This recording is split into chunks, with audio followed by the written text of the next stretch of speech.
Muy bien, estamos en vivo. Saludos a todos. Nueva cuenta, estamos aquí en Tiempos Equívocos, la teoría crítica desde la periferia. En esta ocasión tenemos un gran invitado, Luis Hernández Navarro. Muchas gracias, Luis, por aceptar la invitación aquí para esta plática que vamos a tener. Luis es un reconocido periodista mexicano, es coordinador de opinión en el periódico de circulación nacional La Jornada, ha sido militante de diversas expresiones políticas y asimismo es una personalidad intelectual dentro del campo cultural mexicano, la cual es muy importante dentro de la tradición de izquierda mexicana. Muchas gracias, Luis, de nueva cuenta, gracias por aceptar esta plática que hemos intitulado Constelación Roja sobre los maoísmos mexicanos. Sin más, te agradecemos en nombre del equipo todo de Tiempos Equívocos y te dejo para que en este tiempo, en estos minutos que vamos a estar platicando, pues puedas comentar acerca de esto. Muchas gracias, Javier. Muchas gracias, Jaime. Muchas gracias a Tiempos Equívocos por la invitación con ese nombre tan lefebriano, ¿verdad? Está muy bien hablar desde las periferias maoístas, precisamente. Hablar de los maoísmos en México, y es importante señalar el plural, porque no podemos hablar de una sola forma de entender el maoísmo, implica abordar por lo menos unos 71 años de historia.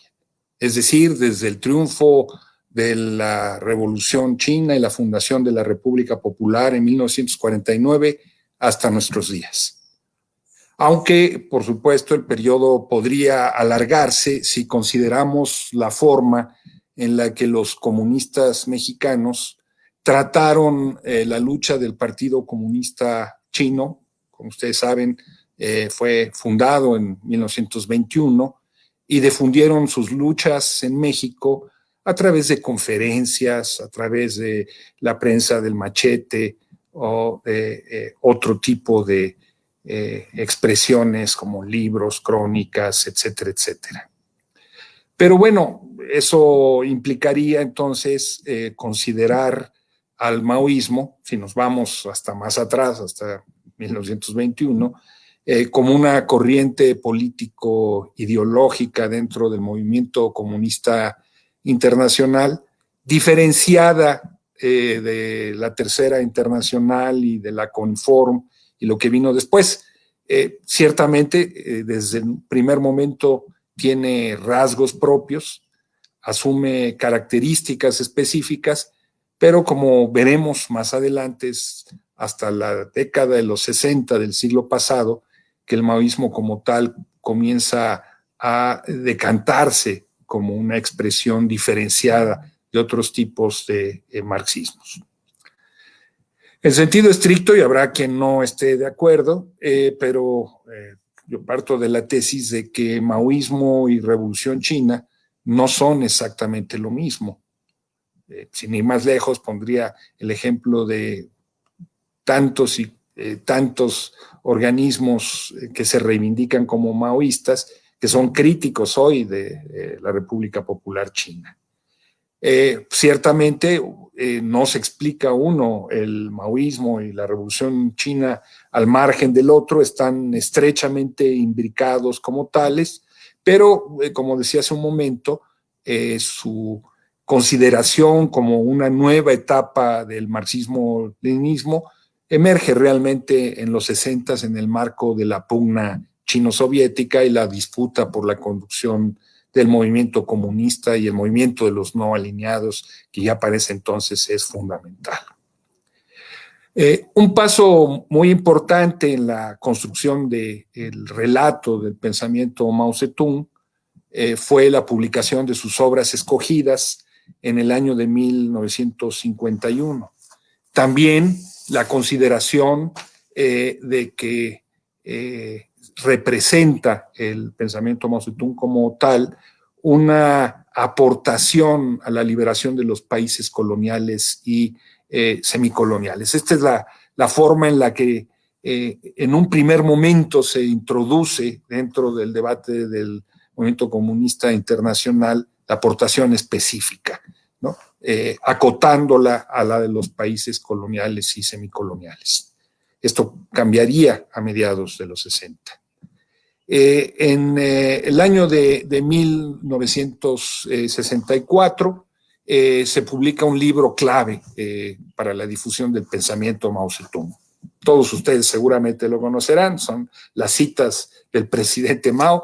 El segundo libro más publicado en la historia de la humanidad, más de 900 millones de ejemplares, y no sé si estén contando todos.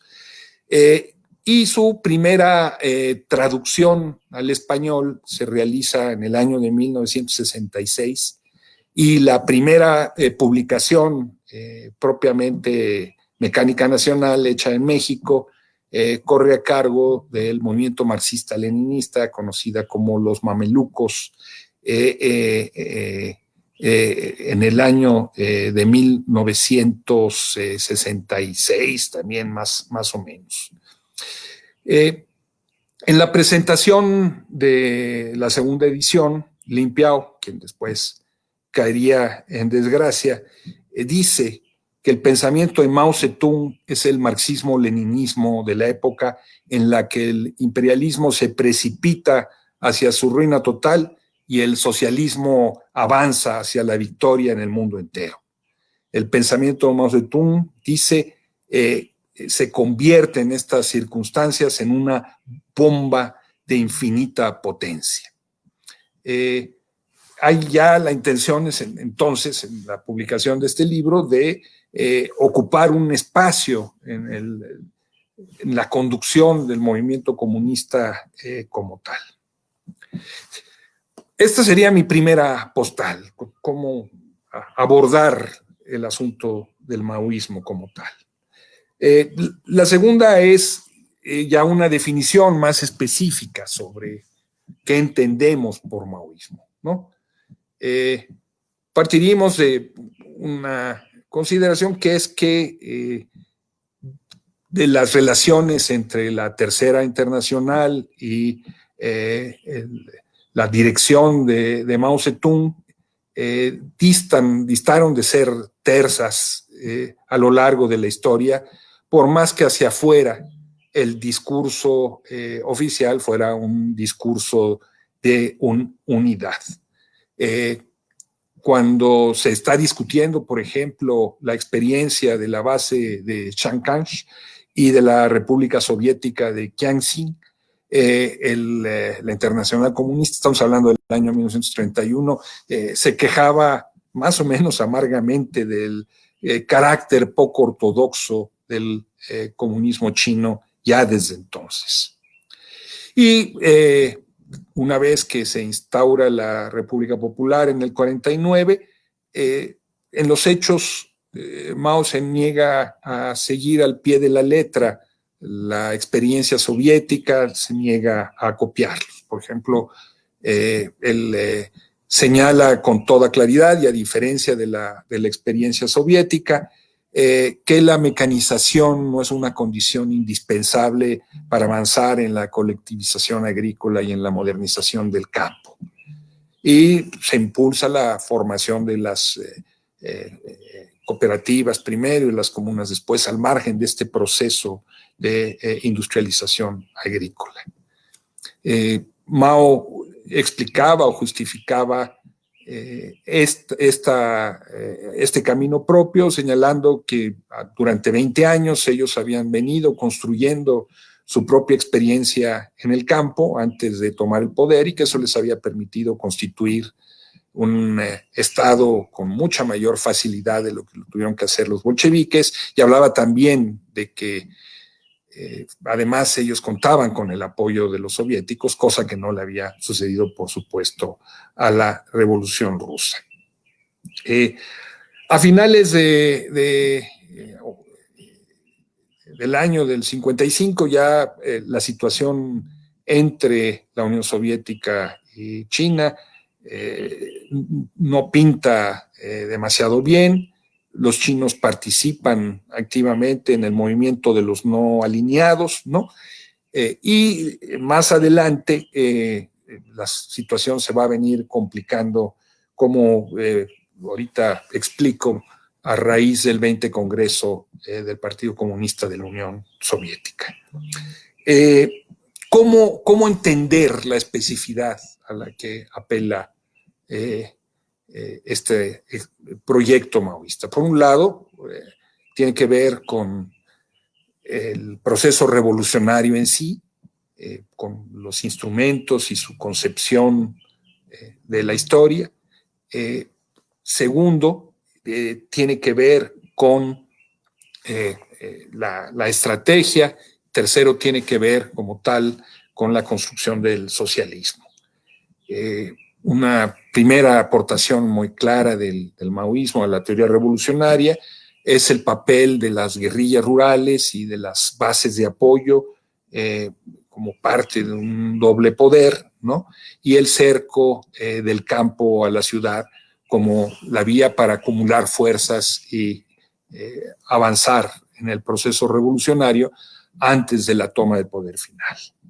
Segundo, un proceso sui generis de relación entre el partido, el ejército popular, en muchos sentidos, acaba teniendo más peso en el proceso revolucionario chino que el mismo partido, y el Frente Único Antiimperialista. Y estos tres elementos van a aparecer después reivindicados por muchas de las organizaciones maoístas. El cuarto elemento tiene que ver con una concepción del poder, entonces, no de carácter insurreccionalista, ¿no?, sino de un largo proceso de guerra popular prolongada, donde se van construyendo estas bases de apoyo a las que hacía referencia. Y finalmente, una concepción de que es el pueblo y solo el pueblo la fuerza motriz que hace la historia, y que un método, dirección que se debe de establecer por parte de quienes están al frente del proceso revolucionario es partir de las ideas dispersas de las masas para sintetizarlas, organizarlas y devolvérselas a ella. Una vez tomado el poder, el maoísmo reivindica lo que llama una etapa de transición, en donde no se acaba con la burguesía, ¿no?, conocida como la nueva democracia, sino que se busca que la burguesía asuma un proceso de transformación política radical, y finalmente la reivindicación de la continuidad de la lucha de clases en el socialismo que vimos con toda claridad en la gran revolución cultural proletaria de 1966. En febrero, decía yo, de 1956, las diferencias entre la Unión Soviética y China se agudizan a partir del informe Khrushchev, su crítica al culto a la personalidad y su crítica a Stalin. Por lo menos durante 4 años hay un debate intenso, aunque no necesariamente público, entre los dos partidos, ¿no? Esto se agrava particularmente por el conflicto fronterizo que tiene China con la India alrededor del Tíbet, en el que la Unión Soviética toma partido por la posición de la India, y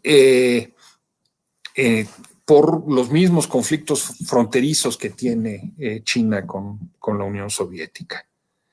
Y finalmente esto hace agua, esta ruptura se expresa con toda claridad a partir del año 60, cuando la Unión Soviética retira sus técnicos de la República Popular China.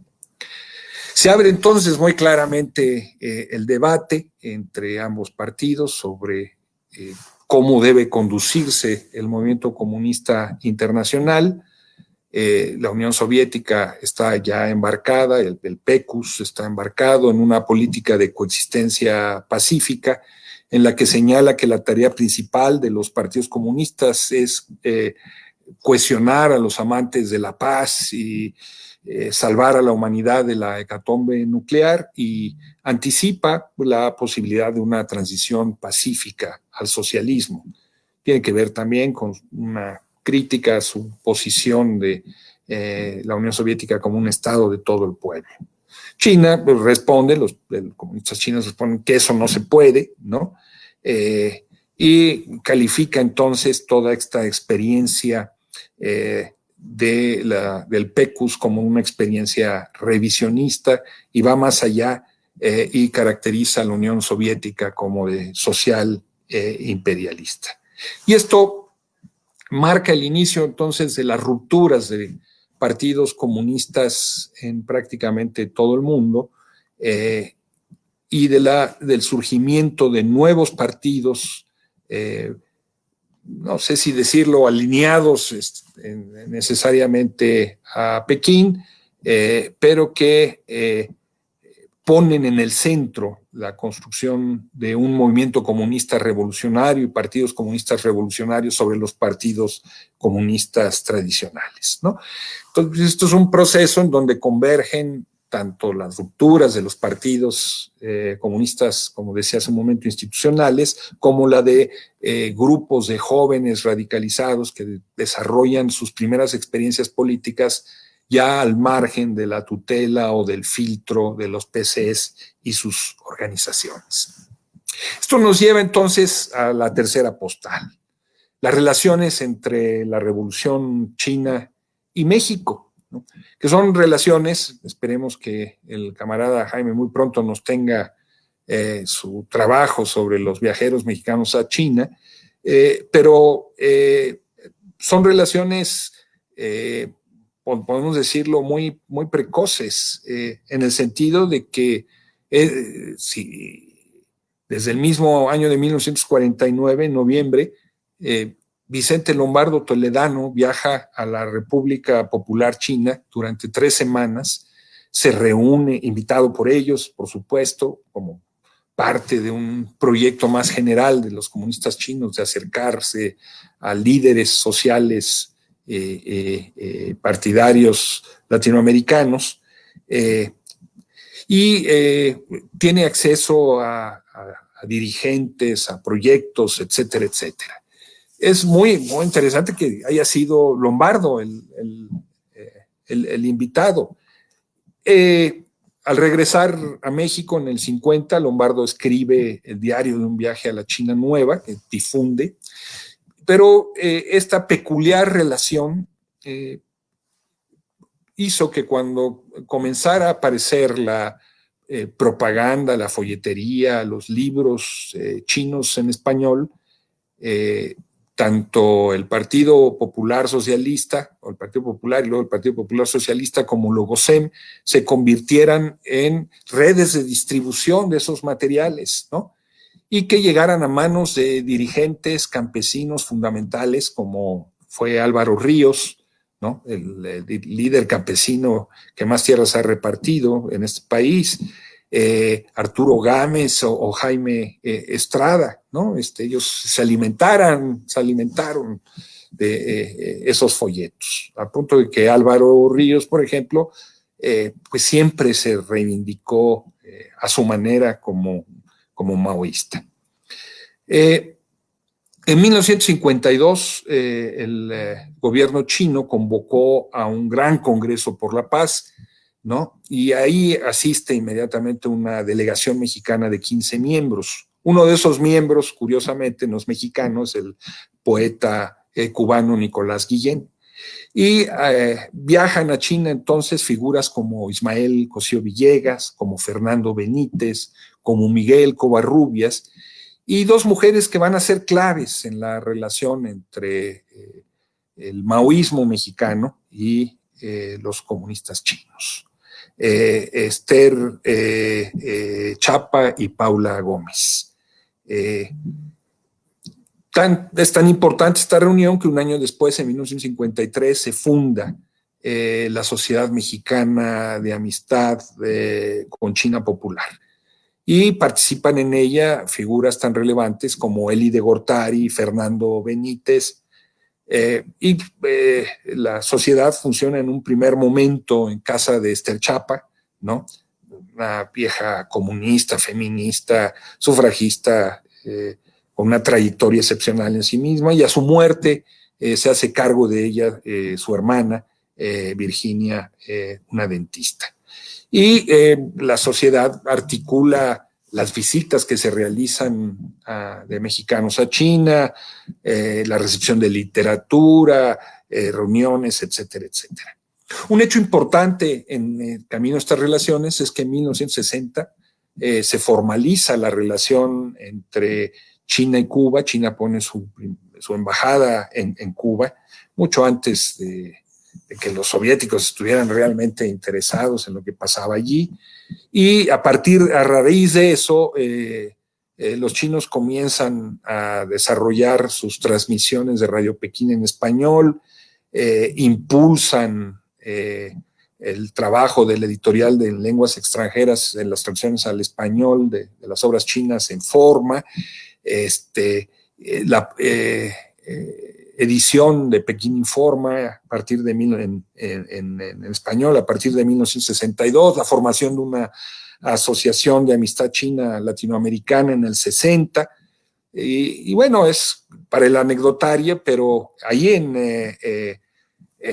la editorial de lenguas extranjeras se va a trabajar Sergio Pitol, ¿no? En 1962, hasta que un año y medio, 2 años después, ya un poco asfixiado, se va mejor a Varsovia a seguir trabajando.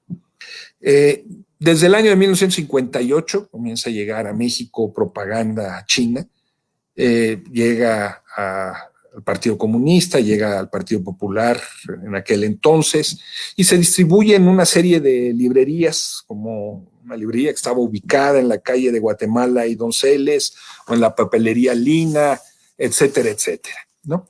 En estos primeros años, digamos, ya de decantación del maoísmo, se acerca a los chinos una figura proveniente de las filas del espartaquismo mexicano, no del tronco principal de José Revueltas, que es Guillermo Rousset Banda, que en aquel entonces tenía el seudónimo de Felipe Telles. Rousset busca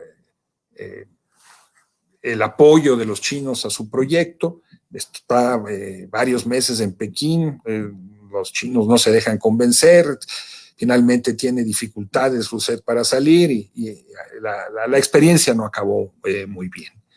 Pero en esos también primeros años hay 2 relaciones que acaban siendo fundamentales. Una es la del movimiento marxista-leninista mexicano, del que hablábamos ya hace un momento, ¿no? Hay un primer grupo de ellos que se va a recibir formación política y formación militar a China. El movimiento marxista-leninista está formado fundamentalmente por gente proveniente del Instituto Politécnico Nacional, de la Escuela de Físico-Matemáticas y de algunos grupos universitarios, y a través de ellos el ingeniero Fuentes, futuro fundador del Partido de la Revolución Proletaria Mexicana, organiza también una visita para la formación de cuadros a China. Además de él mismo, participan como parte de esa delegación el Güero Medrano, que después formaría el Partido Unificado Proletariado de América, la colonia Rubén Jaramillo, una prácticamente zona liberada en Oaxaca, un partido formado con militantes chicanos y mexicanos, y participarían en ese proyecto cuadros, figuras que luego serían tan relevantes como Antonio García de León o Raúl Munguía, su esposa Rosalba, etcétera, etcétera. No tuvo mucho éxito finalmente el partido, cayeron sus cuadros muy rápido. Sin embargo, ellos fueron fundamentales en la formación de la CCI en Guerrero, tenían según comentan, llegaron a tener zonas liberadas, etcétera, etcétera. Y luego este tipo de relaciones institucionales cambian en el 73 a partir del establecimiento formal de las relaciones diplomáticas con Luis Echeverría, ¿no? Ahí Luis Echeverría viaja a China, Luis Espota escribió una crónica del periplo. Esto nos lleva a la siguiente postal, ya la de propiamente el surgimiento del maoísmo mexicano. Y antes de hablar de Rousseff o antes de hablar de los mamelucos o del PRP, es necesario hablar de el intento de darle otra orientación al comunismo mexicano desde las filas del Partido Comunista Mexicano, que cayó sobre los hombros de Camilo Chávez, Edelmiro Maldonado y Tereso González, ¿no? Los tres son figuras interesantísimas, ¿no? Camilo es un migrante en Estados Unidos que se formó como sindicalista ya, que se repatria como parte del programa de Braceros y que en México desempeña un papel fundamental en la lucha del sindicato metalúrgico, que luego es finalmente reclutado a las filas del PC, y juega un papel clave en la huelga de la consolidada, hasta que finalmente, junto con Edelmiro y Tereso, son expulsados en diciembre del 63 en el 14 Congreso del PCM, ¿no? Camilo ya había estado en la Unión Soviética en el 62 y se había tratado de acercar a los chinos y no había tenido gran suerte. Con ellos salieron la célula Stalin y la célula Epifania de Jaramillo, y su gran proyecto, no te diría nada más que Tereso González era un mecánico, un extraordinario organizador también. Edelmiro Maldonado, una figura fundamental también dentro del sindicalismo mexicano, jugó un papel clave en las luchas de la Normal en Monterrey, en las luchas de fundidora, de telefonistas, etcétera, etcétera, una larga tradición de luchas, pero también jugó un papel clave en el desarrollo de un movimiento magisterial independiente. Su gran apuesta fue la de refundar el partido, aunque tiempo después se volvieron a reunir después de su expulsión y acordaron que no tenían condiciones para desarrollar sus compromisos. Y cada uno entonces siguió adelante con sus pasos.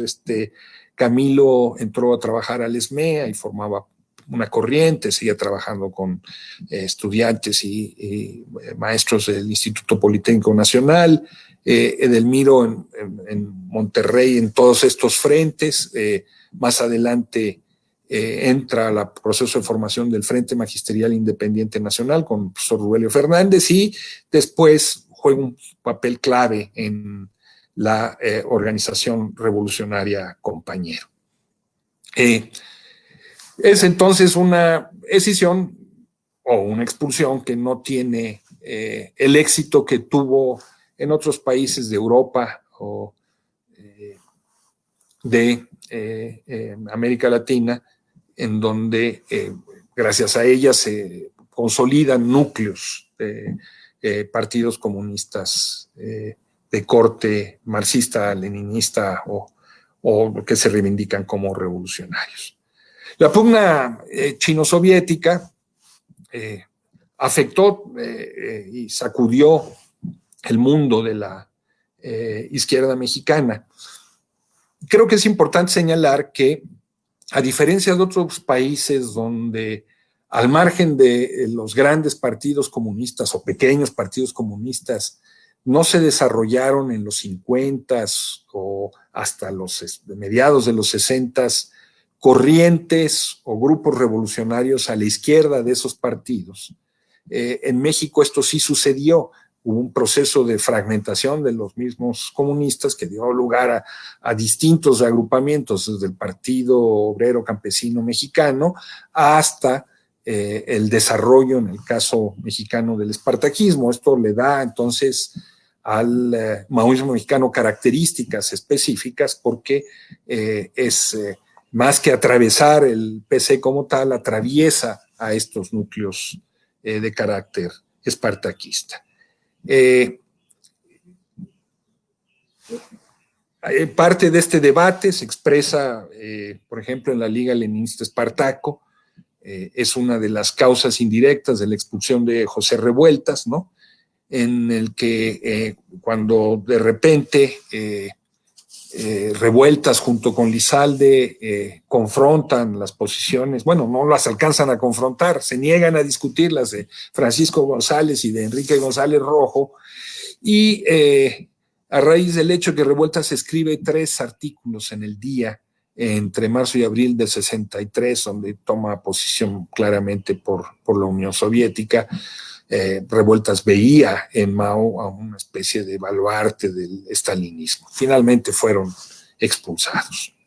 Es en este contexto que parte de ese reagrupamiento del espartaquismo con otras fuerzas que dio lugar a la Liga Comunista Espartaco, la Liga como tal no se definía en sentido estricto como maoísta, aunque había muchos maoístas dentro de ella, y había una clara simpatía por la revolución cultural.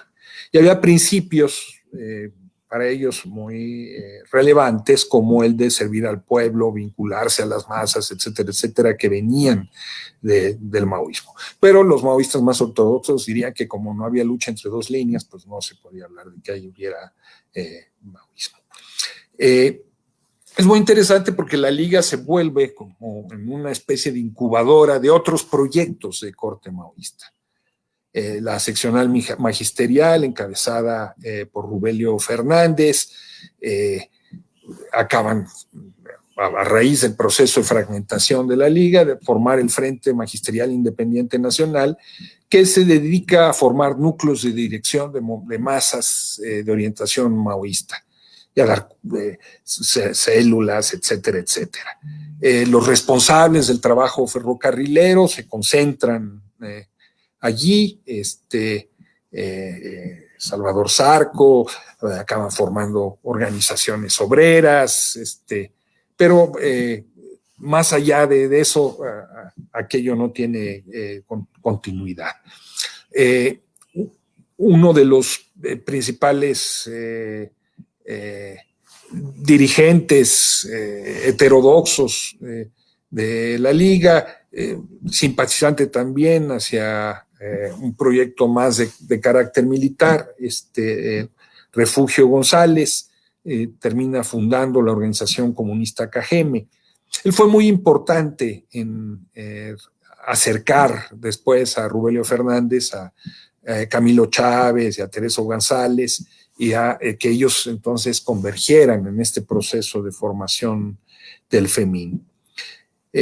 Importante también en este proceso de descomposición de la Liga, la formación de la Organización Revolucionaria Compañero, que como expresiones de masas formaría primero el Frente Popular Independiente, muy activo en las luchas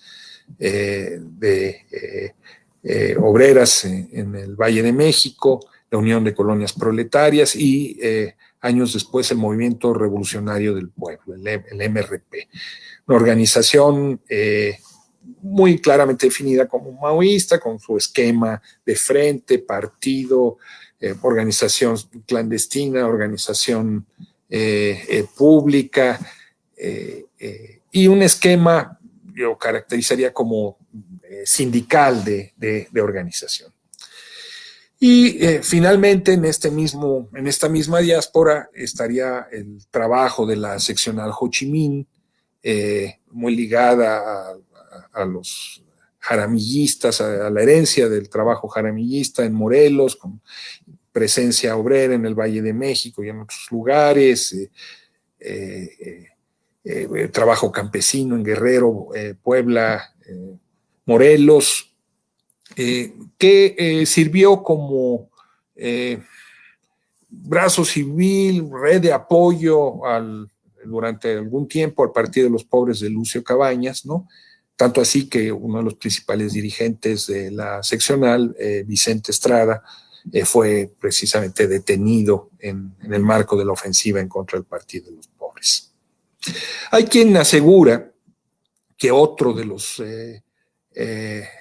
residuos finales de la Liga Comunista Espartaco, en este caso Antorcha Campesina, es también una organización maoísta. Yo no la caracterizaría como tal. La célula que mantiene viva Aquiles Córdoba, que después da lugar a la formación del Partido de la Clase Obrera Mexicana, que creo que se llamaba, de la Federación Nacional de Organismos Bolcheviques, etcétera, etcétera, no creo que se inscriba dentro de una tradición maoísta, como creo que tampoco se inscribe dentro de una tradición maoísta la Unión del Pueblo, con sus ninguna de sus dos expresiones estaban más cerca de una visión de la lucha vietnamita que de otra.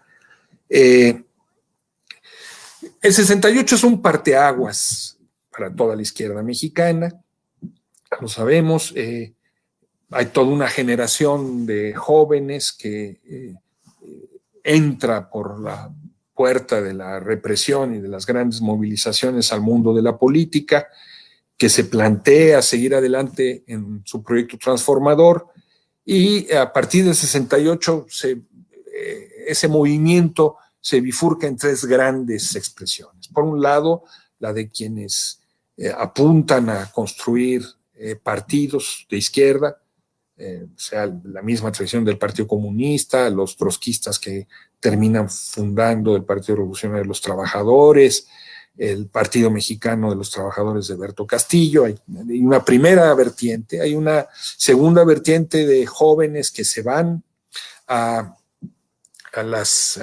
camino de las armas, y la expresión más acabada de este proceso podrían ser el Movimiento de Acción Revolucionaria y la Liga Comunista 23 de septiembre. Hay muchas más, ya el último libro de Fritz Glockner da un panorama de ellos, y muchos jóvenes más que deciden apostar a una ida al pueblo para organizar desde abajo. Esa ida al pueblo tiene distintos ejes, ¿no?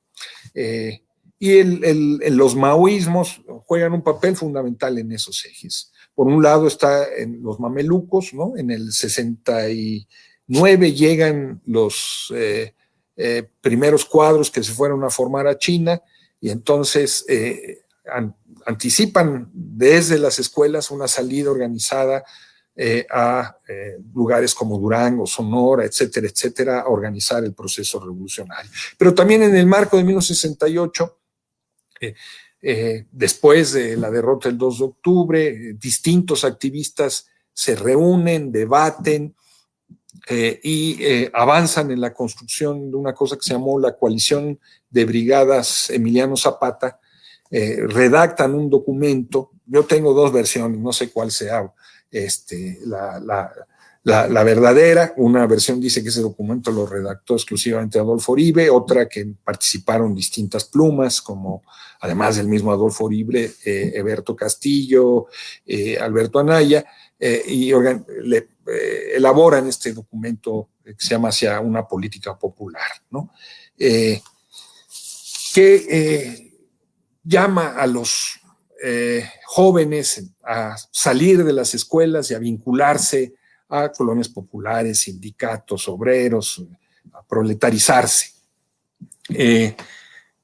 Es un proceso que va decantándose, tiene distintas escisiones. Hay una primera escisión encabezada por Rolando Cordera. Yo sigo recomendando mucho la lectura de un texto redactado a la limón entre Rolando Cordera y Adolfo Uribe, que se llama México, una industrialización subordinada, uno de los trabajos más serios que hay para comprender el carácter plenamente capitalista de las relaciones de producción en México en aquella época, y que da una idea del tipo de materiales que están produciendo por parte de esa corriente, ¿no? Entonces, esta es una primera escisión. Hay otra escisión impulsada por Jorge Calderón, que lleva a la formación de Acción Popular marxista-leninista y de la formación uno de tantos que han existido, Movimiento Comunista Revolucionario, con expresiones de trabajo campesino, etcétera, etcétera, que después entraría en un proceso de descomposición. Y el tronco de política popular, que cuando se da la orientación de salir de la Ciudad de México, todos sus militantes deben salir, no todos acatan esas instrucciones, y gente como Francisco Hernández Juárez se queda en México y llega a ser quien es hoy el movimiento sindical. Pero se van a La Chatina en Oaxaca, se van a Bahía de Banderas en Nayarit, a realizar distintos trabajos de organización popular desde abajo. De tal manera que si el maoísmo de los 60s es sobre todo un movimiento de ideas en luchas con las ideas mismas, el maoísmo que se comienza a construir a partir de la década de los 70s se convierte en otra cosa, en el sentido de que por todo el país hay grupos de jóvenes que quieren realizar una nueva participación en la política o que han venido participando y que están ligados a cantidad de luchas locales que se han venido dando. Por ejemplo, la lucha del Cerro del Mercado en Durango, o este proceso de lucha en la Chatina oaxaqueña, ¿no?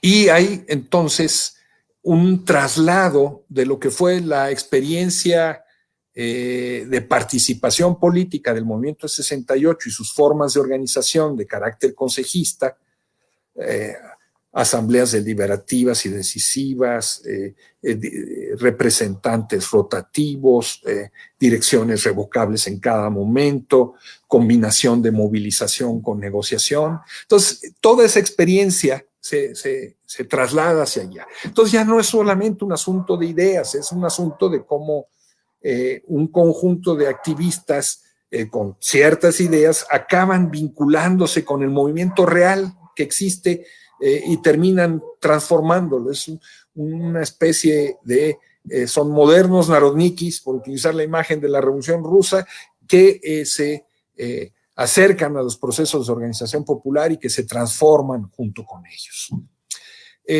Este proceso de política popular es un proceso, creo, muy exitoso en el terreno de acumular rápidamente fuerzas. Si pensamos que el Partido Comunista Mexicano en la década de los 60 no debió tener más de 1,000 militantes, y creo que exagero, ¿no? Estos conglomerados acabaron formando a centenares de activistas con una perspectiva de transformación revolucionaria desde abajo, en lugares como Monclova, Monterrey, Ixmiquilpan, por supuesto luego Chiapas. Fue una experiencia que fecundó muy rápidamente porque se encontró con ese fermento asociativo desde antes.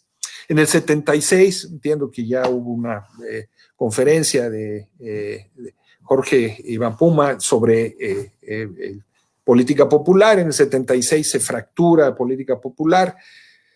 Queda por un lado Línea Proletaria, por otro lado las colonias de Durango y de Tierra y Libertad en Monterrey, sobre todo. Es una ruptura que se expresa con la consigna de lucha a muerte contra la socialdemocracia. La socialdemocracia estaba representada en aquel entonces por Alberto Anaya en Monterrey. Línea Proletaria avanza hacia la conformación de una organización que bautizó como la organización ideológica dirigente del pueblo mexicano, que termina colapsando muy rápidamente como un instrumento centralizador. Y por su parte, la corriente que se autodenomina Línea de Masas termina convocando a la realización de un proceso de convergencia en una cosa que se llamó la Coordinadora de Línea de Masas, en donde acaban fusionándose estas expresiones que hablaba de Durango, Nayarit, Monterrey de política popular, junto con lo que era la seccional Ho Chi Minh, junto con expresiones muy importantes en Zacatecas, que tenían otra lógica, otra dinámica, conducidas por Jesús Pérez Cuevas, alrededor del Frente Popular de Zacatecas. Participa Espartaquismo Integral, Revolución Articulada de Enrique González Rojo, y participan un desprendimiento de otro desprendimiento al que no me hice referencia, es parte de la historia con todas estas siglas, y es que en 1978 se da la ruptura chino-albanesa, es una ruptura que lleva a la fragmentación de los partidos marxistas-leninistas como tales y del movimiento comunista internacional, y los albaneses con un gran peso del Partido Comunista de España, marxista-leninista, FRAPO, y de los alemanes, impulsan también la formación de partidos en América Latina, México incluidos. Esta es una expresión, ¿no? Es muy interesante que estas fuerzas acaban construyendo grandes organizaciones de masas en el país.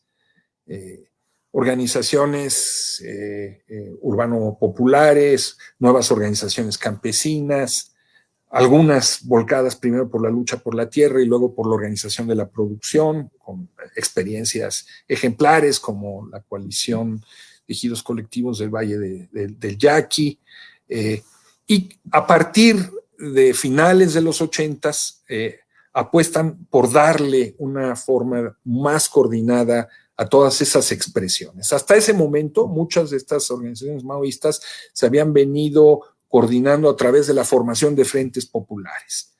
Pero después del fracaso de la formación del Frente Popular Independiente o del Frente Popular Revolucionario y de tantos otros por todo el país, se apuesta más bien a la formación de coordinadoras menos centralizadas, con grandes coordinadoras de masas, junto con las expresiones de la izquierda revolucionaria agrupadas en lo que se conoció como la Coordinadora Nacional Revolucionaria, donde participaba Punto Crítico, donde participaba la COSEI, el Comité de Defensa Popular de Chihuahua y otras organizaciones. Las juntas impulsa entonces la formación de la CONAMUP, la formación de la CEMPA, se participa activamente en la formación de la CENTE, y por otros lados, otras vertientes impulsan la lucha del Frente Nacional contra la Represión. Yo creo que salvo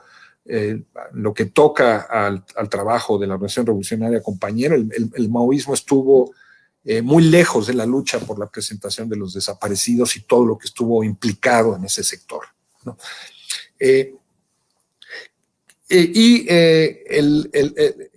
Sobre todo Línea Proletaria, no exclusivamente, pero logran tener éxitos iniciales en el proceso de construir organización obrera clasista en el sindicato metalúrgico, en la zona, como decía, de Naucalpan, en Ecatepec.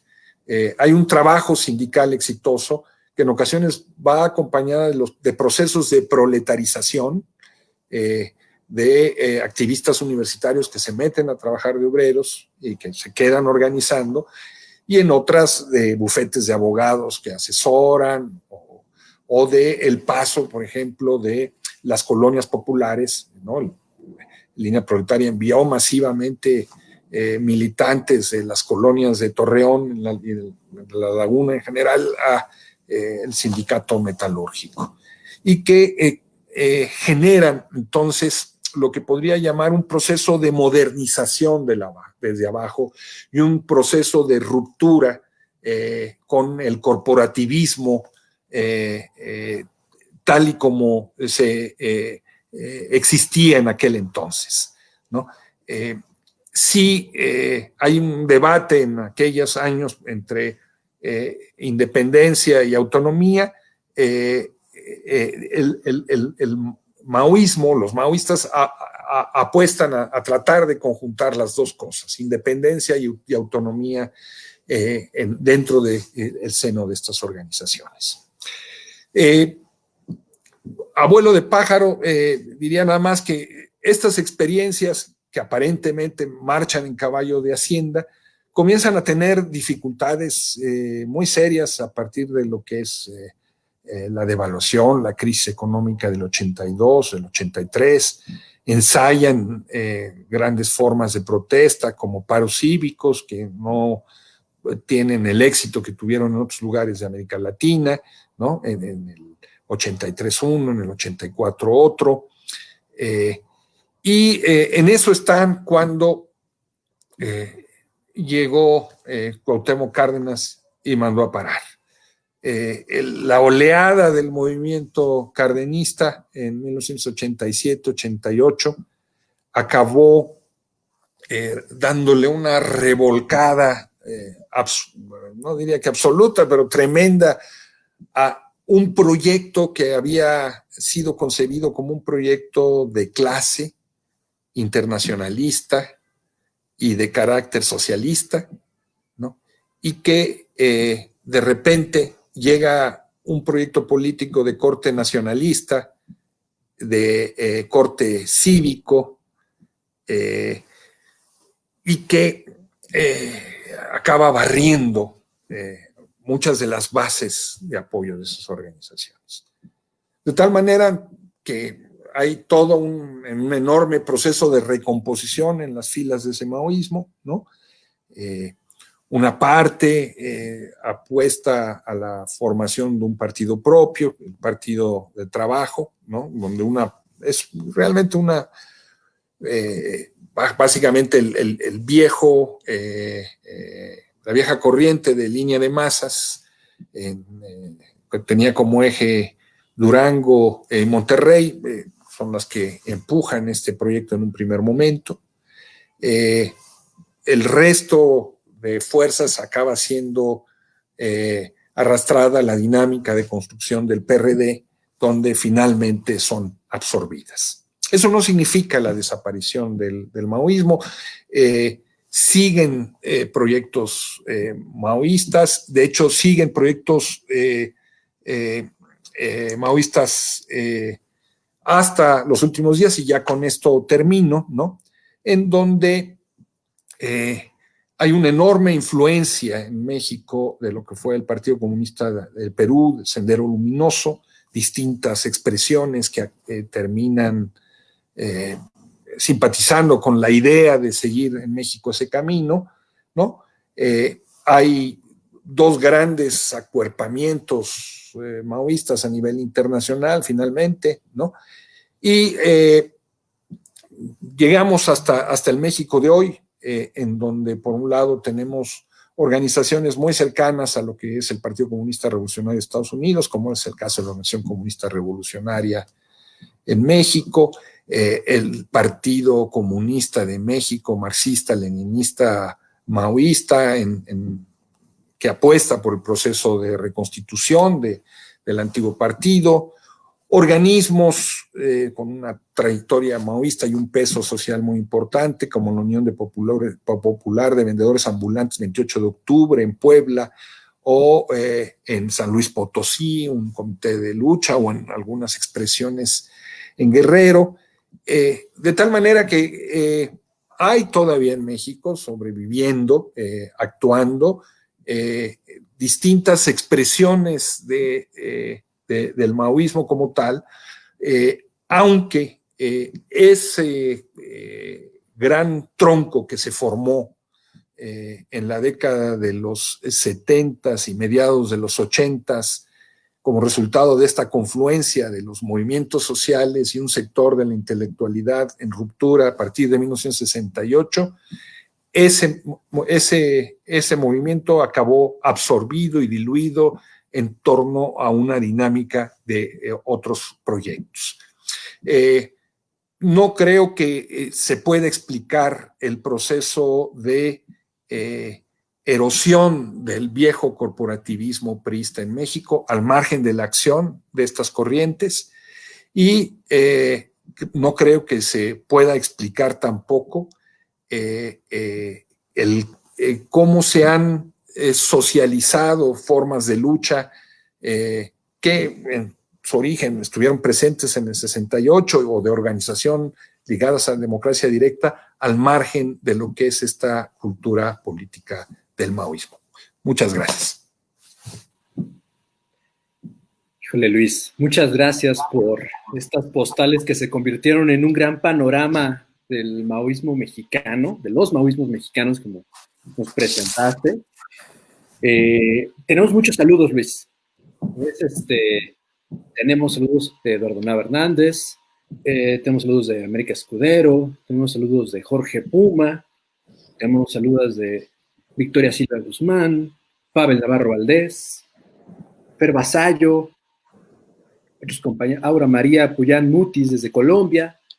Bien, antes de pasar a una ronda de preguntas de los espectadores, yo te quería preguntar dos cuestiones que se me hicieron muy interesantes. Mencionaste a Revueltas y te quería preguntar cómo fue la relación que ya tuvo Revueltas cuando sale de la Liga Leninista Espartaco en el 68. Lo que se puede revisar es de que es una relación ríspida. Revueltas se burla mucho de ellos en los textos, en la compilación México 68, Juventud de Revolución, pero lo que no se ve allí es la contestación por parte de los maoístas o la consideración que tenían, ¿no? Si dialogaban, si se encontraban en la asamblea y pugnaban todavía. Eso por una parte. Y también te quería preguntar si para la década de los 80s el maoísmo estaba relacionado con las fuerzas de liberación nacional. Son por estas dos grandes. A ver, primero Revueltas, ¿no? Sí, Revueltas, por ejemplo, se burló amargamente de la posición de la Liga Comunista Espartaco, que criticó la participación del rector Barrosierra en la marcha que llegó a Ciudad Universitaria, ¿no? Una crítica despiadada de la Liga, diciendo que las fuerzas burguesas se iban a poner al frente. Estoy caricaturizando, pero no mucho, ¿no? Y Revueltas, pues, se carcajeó con algunos de sus antiguos compañeros, ¿no? Lo cierto es que el movimiento del 68 le pasó por encima a la Liga Comunista Espartaco, la desbarató prácticamente, ¿no? No volvió a ser la misma, no tuvo casi ninguna posibilidad de acción. ¿Quiénes eran, quién era la comisión política? ¿Quién estaba en la comisión política de la Liga en aquel entonces? Pues figuras que no tienen peso en el mundo de la conducción del 68. Gentes como Martín Reyes Baizade, Armando Bartra, Francisco González. Puedo dar algunos más nombres, a lo mejor algunos incomodan, pero ninguno de ellos tuvo capacidad para conducir nada, ¿no? Y además, la orientación que daba la Liga era que no se metieran como tales. Entonces, ¿qué le ni valía la pena? ¿No? La consigna central de la Liga era, había que irse a las fábricas, había que irse al pueblo, ¿no? Y eso era lo que militantes como Paco Ignacio Taibo II, que eran militantes de Pacos, los famosos 5 Pacos, promovían en las asambleas, en las brigadas, etcétera, etcétera. Esa era su actuación allí. Tuvieron un papel importante, a diferencia de eso, en lo que fue el movimiento magisterial de los maestros de la sección 9, de la Nacional de Maestros, ¿no? De hecho, formaron una corriente que mantuvo la lucha magisterial después de lo del 68. La Nacional de Maestros fue, si no recuerdo mal, la última escuela en levantar el paro. Pero el maoísmo realmente importante, digamos, en el marco de su influencia en el 68, es el que representaban los mamelucos, ¿no? La gente de físico-matemáticas, algunos de ingeniería, ellos fueron además los que resistieron la entrada de las policías del ejército en batallas campales impresionantes, ¿no? Que hay que acabar reconstruyendo. Jesús Vargas ha reconstruido parte de esta historia. Él era el representante de ahí del Comité de Ciencias Biológicas, en un libro muy, muy hermoso sobre los estudiantes del Poli 68, que cuenta parte de esta trayectoria, ¿no? Entonces, vamos a lo de el asunto de Revueltas, pues Revuelta estaba más allá de eso, ¿no? Digo, la Liga no contó en el marco de lo que fue la conducción del movimiento del 68, ¿no? Hay por ahí un libro muy interesante que escribió Armando Bartra sobre el 68 francés, que circuló entre los estudiantes mexicanos, pero no, las cosas estaban en otros lados. Y yo diría, no, las FLN no tienen nada que ver con el maoísmo, y menos con esto. Ellos tenían una línea de construcción muy clara. Hay militantes que de repente se cruzan, por ejemplo, en Monterrey, ¿no? En el entorno de Monterrey, que participan dando saltos de un lado a otro, etcétera, etcétera, pero no están como tal en esa estructura. Creo que la apuesta y el proyecto de las FLN es otra, y que no tiene nada que ver finalmente con una visión del maoísmo de esa época como tal. Ya. Muchas gracias, Luis. Justamente nos pregunta Javier Riera, ¿qué relación hay entre el maoísmo y zapatismo posterior? ¿Cómo le influyó? A ver, vamos a ver. Híjole. A ver, en el trabajo organizativo en Chiapas participan distintas fuerzas. Las FLN tratan de poner un primer campamento, una primera zona de operación, con una experiencia que termina mal, ¿no? La gente del ejército insurgente, revolucionario mexicano, quiere hacer otro proyecto ahí ligado a Chiapas, donde estaba Mario Menéndez, y también fracasa ese proyecto en Chiapas. No tiene mucha suerte, ¿no? ¿Quiénes tienen suerte ahí o quiénes logran hacer un trabajo en forma? Por un lado, la gente de la Unión del Pueblo, sobre todo de lo que es el sector no militarista de Unión del Pueblo. Ellos organizan varias de las uniones de ejidos, participan en el Congreso Indígena, no, por supuesto, no como Unión del Pueblo, ¿no? Están ahí, muchos de sus cuadros de Chapingo los trasladan hacia Chiapas para trabajar, pero tampoco en sentido estricto es una tradición maoísta, pero ahí está, ahí hay un trabajo de formación de muchos años. Y luego está, por supuesto, el trabajo que realiza don Samuel Ruiz, ¿no? Con sus catequistas, con sus diáconos, con su proceso de reflexión y de lectura de la realidad, etcétera, etcétera.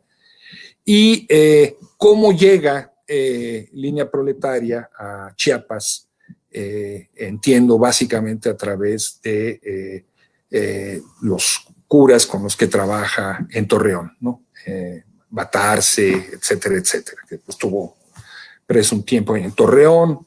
Entonces, Línea Proletaria comienza a impulsar un trabajo allí, más o menos en forma, para dar lugar a lo que fue la Unión de Uniones, ¿no? Y después a la Unión de Crédito Yacalpa-Caltic. Pero es un proceso en el que Línea Proletaria se parte, ¿no? De un lado quedan gentes más cercanas a direcciones locales, René Orantes, etcétera, etcétera, al grupo de la Unión de Uniones, y por otro lado al grupo que impulsa Adolfo Uribe, su hermana, etcétera, etcétera, otro equipo que trabaja alrededor del proyecto de la Unión de Crédito, ¿no? En lugares como el Bosque, las Cañadas, etcétera. Pero ese trabajo finalmente colapsa, ¿no? Se mantiene el trabajo de la Unión de Uniones, y lo que yo veo es que hay todo un proceso de asimilación, vamos a decirlo así, de esos diáconos, esos túneles, esos agentes de la pastoral que están también participando en estos proyectos sociales, ¿no? Y que de repente se comienzan a encontrar con la realidad de que sus demandas no avanzan, de que es necesario defenderse de terratenientes, caciques, etcétera, etcétera. Y entonces se comienza a hablar de una organización que tiene tres patas, ¿no? Por un lado, la palabra de Dios, por otro lado, la organización económica y por otro lado, un instrumento de autodefensa. Y es en ese contexto en donde esos liderazgos y esas comunidades se apropian de lo que era la experiencia de las FLN y la convierten en algo propio, en lo que es el zapatismo como tal, y comienzan a caminar por esa vía. Pero para ese momento ya hay una ruptura muy, muy grande con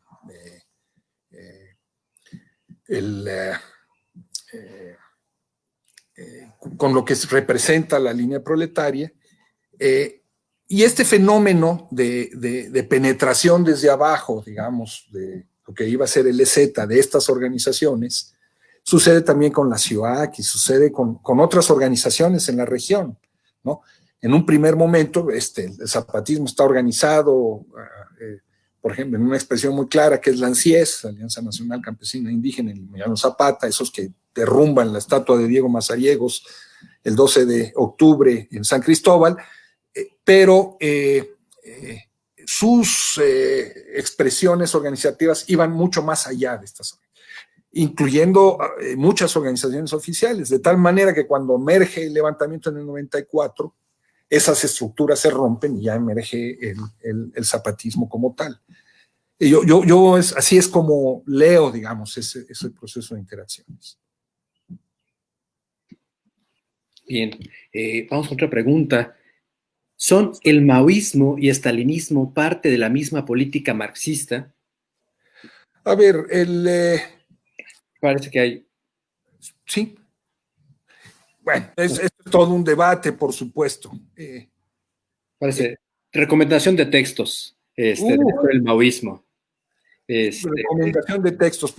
¿Cuál respondo primero y cuál después? La que tú gustes. Bueno, primero, la recomendación de textos. Miren, está, por supuesto, los trabajos de política popular de Jorge Iván Puma, ¿no?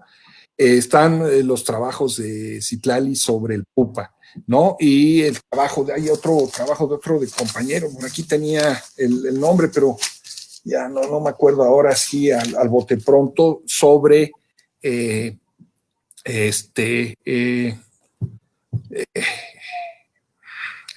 perdón, sobre el PRP, sobre la formación del PRP, un trabajo muy interesante, ¿no? Está la autobiografía de Camilo Chávez, que finalmente se publicó, eso también nos ayuda a comprender. No quiero ser injusto no mencionando trabajos de otras compañeras y compañeros por eso. Todo el trabajo que ha hecho Jesús Vargas, por ejemplo, que es interesantísimo de recuperaciones. Él es un actor directo en esa historia, ¿no? Déjenme ver, es que se supone que había apuntado todo eso y a la hora de la verdad ya ven. Bueno, ya el trabajo de Uriel Vázquez Vidal, los trabajos de Azucena Citlali Jasso, ¿no? Ya dije lo de Jorge Iván Puma, de Rodrigo Moreno, ¿no? Ahí creo que se han venido avanzando en esclarecer más allá de los mitos y todo esto, la dimensión del maoísmo mexicano como tal, ¿no? Roberto Rico tiene un trabajo muy interesante sobre la Unión de Colonias Proletarias y sobre la Organización Revolucionaria Compañero, ¿no? Es un libro testimonial. Hay un libro testimonial de Así lo viví, perdón, se me fue ahorita. Y sobre maoísmo y estalinismo es toda una discusión. Cuando se da la pugna chino-soviética, alrededor de en el arranque del 20 Congreso del PECUS, la posición china es decir, Stalin cometió errores, pero tuvo aciertos, y no podemos tirar al niño con el agua sucia en la bañera. Estoy simplificando, pero dice, básicamente lo que dicen es que hay que recuperar esos aciertos, ¿no? No se le puede descartar. Y ellos reivindicaron la figura de Stalin en contra de los soviéticos como tales. Pero luego hay una variante del maoísmo que se desarrolla, por ejemplo, en Francia, ¿no?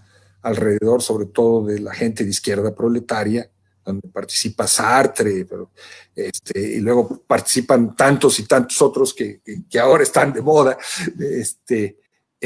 que plantean una ruptura definitiva con el stalinismo, ¿no? Y que no hay ninguna línea de continuidad con el stalinismo y esa expresión del maoísmo como tal. Pero bueno, los chinos en su momento hicieron este tipo de valoración de Stalin. Bien. Bien, Luis, creo que hay una última pregunta. Vamos a ver. ¿Qué puede decir de la relación de Adolfo Uribe con el stalinismo y el programa Solidaridad? A ver, mira, esta es una historia muy interesante porque es política popular como proyecto, una obra del stalinismo. Pues el stalinismo no existía como tal, ¿no? O sea, en toda la historia de las izquierdas en México, las distintas expresiones, o muchas de las expresiones, no voy a generalizar en todas, han tenido tratos con el poder, ¿no? Una de las críticas permanentes que sus compañeros le hacían a Revueltas, ¿no? es que se iba con sus cuates del PRI a tomar y a comer, y etcétera, etcétera, ¿no? Aquí los mandaba a volar, digamos, ¿no? Bueno, pero esto es una constante, ¿no? Política popular no es obra del stalinismo, ¿no? Aunque algunos de sus dirigentes hayan tenido relación con Carlos y con Raúl Salinas. Esto es una realidad, esa relación existía como tal. Y es muy interesante cuando asume Salinas de Gortari la presidencia mediante el fraude electoral de 1988. Para ese momento, Adolfo Uribe y Salinas estaban peleados, ya habían roto, ¿no? Los Salinas tenían mucho mejor relación con la otra expresión de línea proletaria que había roto con Adolfo, en donde estaban Hugo Andrés Araujo, Javier Gil, etcétera, etcétera, que después serían dirigentes de la CNC, funcionarios del PRI en Tamaulipas, etcétera, etcétera. Esa era la relación. Y quien acerca nuevamente a Adolfo Uribe con Salinas es Alberto Anaya, ¿no? Después de que habían tenido esta pelea a muerte en el 76, bajo la consigna de guerra, muerte de la socialdemocracia, ¿no? Era la orientación de Adolfo sobre Alberto. Hay una relación muy, muy, muy, muy compleja, ¿no? Y efectivamente, entonces hay un proceso de acercamiento entre ambos, entre Adolfo y Salinas nuevamente, de reencuentro, y Adolfo Uribe juega un papel muy importante en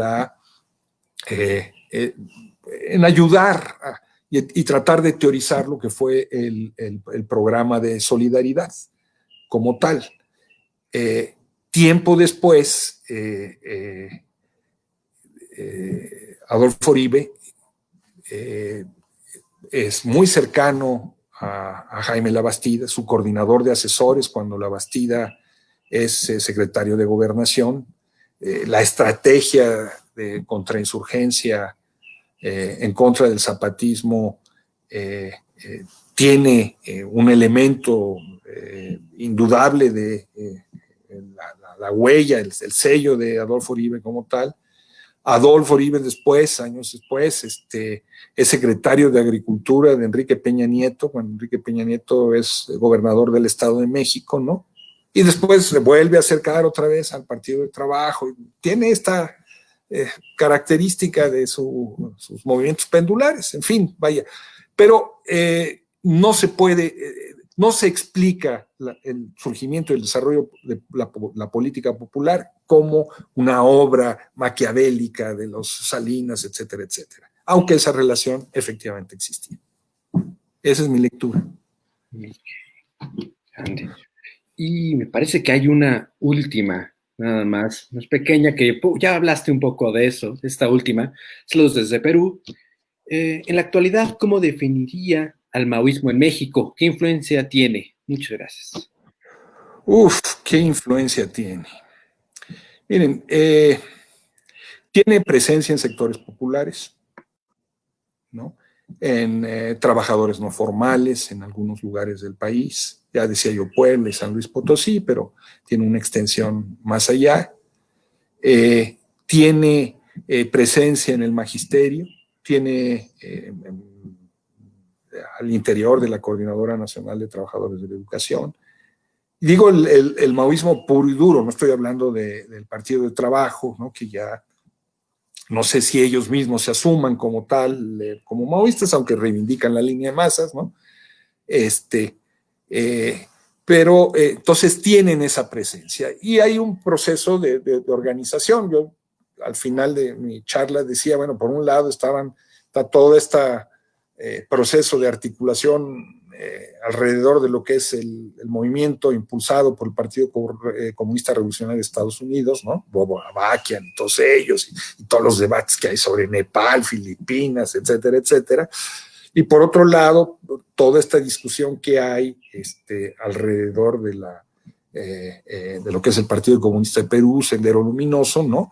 Que sigue teniendo presencia o influencia en núcleos de activistas y militantes mexicanos como tales, no como la tuvo en un primer momento, pero la sigue teniendo. Y luego todos estos grupos que son derivados, que están buscando identidades y están recuperando, digamos, esa